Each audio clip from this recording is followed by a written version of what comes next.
27 তারিখ রথযাত্রা। মিঠাইকে স্কুল থেকে নিয়ে রাস্তায় একটা জায়গায় তাকে ড্রেস চেঞ্জ করিয়ে আমরা বেরিয়ে পড়লাম বাগবাজারের উদ্দেশ্যে।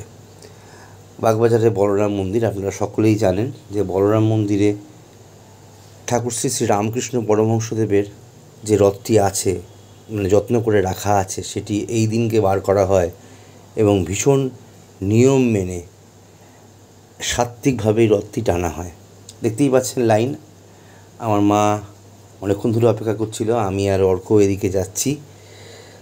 তো লাইনটি প্রচণ্ড পড়েছে, কিন্তু মায়ের যেহেতু শারীরিক একটু পায়ের প্রবলেম হয়েছে অনেক দিন ধরেই, তো মা সেই জন্যে আমাদের জন্যে টিকিট নিয়েছিল।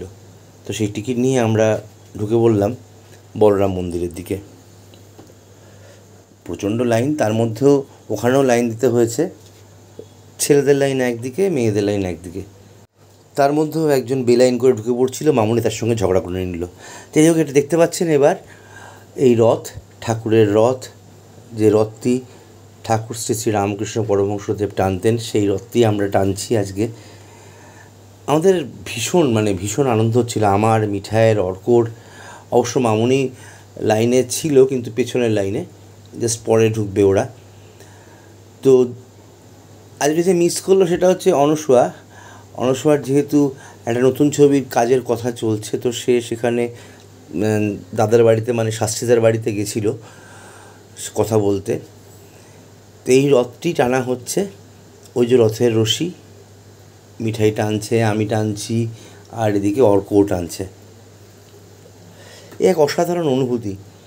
যারা বলরাম মন্দিরে এই দিন গেছেন বা যারা জানেন এই রথের বিষয়টা, তারাই বলতে পারবেন। তবে দেখলাম প্রচুর দূর থেকে প্রচুর মানুষ এসেছেন, তারা লাইনে দাঁড়িয়েছেন, তার মধ্যে মাঝে মাঝে বৃষ্টি হচ্ছে। যাই হোক, এবং সবথেকে বড় কথা, এই যে যারা ভলেন্টিয়ার, তারা সবাই মোটামুটি রামকৃষ্ণ মিশনের ছাত্র।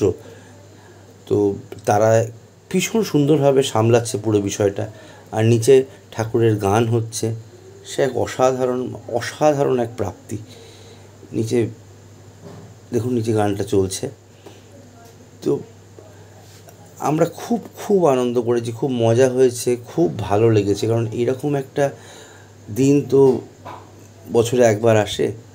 তো চেষ্টা করি আমরা থাকলেই, মানে আমি থাকলেই কলকাতাতে বলরাম মন্দিরে যাওয়া। এবার মামুনির টার্ন। মামুনিকে লাইনে চান্স পেয়েছে মামুনি। এবারে যে মামুনি টানছে রথ। মামুনির হাতেও রথের রশি, লাল রঙের রশিটা। তো আর চারিদিকে না অসাধারণ কীর্তন হচ্ছে, নিচে গান হচ্ছে, এক অভূতপূর্ব পরিবেশ, ভাবার বাইরে। এত ভালো লাগছিল, প্রতিবারই লাগে। তো কখনো তো ব্লগ করিনি এইভাবে। তো আমিও দেখতে পাচ্ছি, যার সঙ্গে সবাই দেখতে পাচ্ছেন, যারা আমাকে ফলো করেন বা যারা আমার ইউটিউবে আমাকে দেখেন, তো তারা দেখুন কী সুন্দর পরিবেশ, কী সুন্দর। আপনারা না এলে এটা বুঝতে পারবেন না এটা কতটা ভালো একটা মুহূর্ত। এই চলছে, প্রচণ্ড ভিড়, প্রচণ্ড লাইন, তার মধ্যেই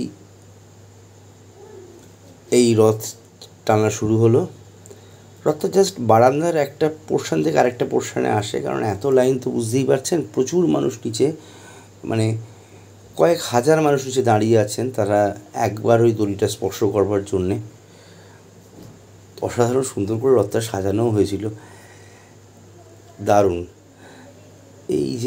এই ভিড়ের জন্যে আমি নিচে বললাম দাঁড়াতে অর্ককে আর মিঠাইকে, কারণ ওখানে এত ভিড়, পুলিশও প্রচণ্ড দাঁড়িয়ে আছে, দাঁড়ানো যাচ্ছে না। এই তারপর রথ টানার পরে মামনি নিজের খেয়ালেই চলেছে, গাইতে ভেতরে কীর্তন হচ্ছে। সারদা মায়ের ঘর, এই ঘরটি শুধুমাত্র খোলা আছে, কারণ ওদিকে যাওয়া যাচ্ছে না, কারণ এত ভিড়, এত লাইন। দেখতে পাচ্ছেন সারদা মাকেও অসাধারণ সুন্দর করে সাজানো হয়েছে, অসাধারণ লাগছে। জয় মা, মা গো মা, রক্ষা করো সবাইকে, ভালো রেখো সবাইকে, এই হানাহানি বন্ধ করো। যাই হোক, এবার আমরা নিচে নামছি। মামুনিকে স্টাইল করে বললাম, তুই এবার তাকাও। মামুনিও তাকালো। তারপরে মিঠাই, মাঝখানে আমি ছিলাম, কারণ আমি যেহেতু ভিডিওটা করছিলাম। এই অর্কও একবার দেখে নিল ক্যামেরার দিকে। তারপর নিচে বেরোবার সময় ওখানে প্রসাদ বিলি করা হচ্ছিল, একটা করে লাড্ডু। আমরা প্রত্যেকেই নিয়েছি লাড্ডু, একটা বেশি লাড্ডু মনে হলো মিষ্টার জন্য।